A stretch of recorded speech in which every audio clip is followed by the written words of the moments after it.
Ano ang mangyayari kapag ang isang walang takot na teenager ay humarap sa isang higanteng mandirigma na doble ang laki niya, na mayroon lang tirador? Dadalhin ko kayo sa isang kapanapanabik na biyahe, ang ultimate David versus Goliath story, pero may modernong twist. Isipin ito, ako si David, isang ordinaryong teenager, nagpapahinga lang, nagbabantay sa mga tupa ng pamilya ko. Kalmado lang ang buhay ko, hanggang sa marinig ko ang isang grupo ng mga sundalo na nagkakagulo. Bakit? Mayroong isang malaking tao, si Goliath. Nakasuot siya ng baluti, puro muscles, at hinahamon niya ang sinuman na labanan siya. Balik tanaw, si Haring Saul, ang pinuno, ay lubos na nagpapanik.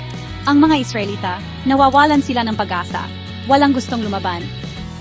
Pero ako, hindi ko hayaang manalo ang takot.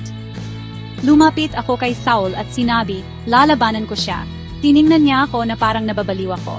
Pero sa totoo lang, kung nilabanan ko ang mga ligaw na leon at oso para protektahan ang aking mga tupa, ano pa ang isang malaking bully?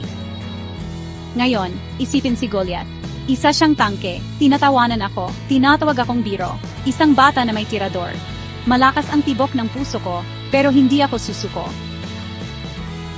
Pumulot ako ng makinis na bato, isinalansa nito sa aking tirador at bumagal ang oras ng sobra. Makapalang hangin, lahat ay nagpipigil hininga. Umikot ako, binitawan, at whoosh, ang aking bato ay lumipad sa hangin, tumama sa noo ni Goliath. Katahimikan. Si Goliath ay natumba, at boom! Bumagsak sa lupa. Sa isang sandali, walang gumalaw. Pagkatapos ay naghiyawa ng mga tao. Ang mga Israelita ay umuungal, bumalik ang pag-asa. Kaya ano ang aral?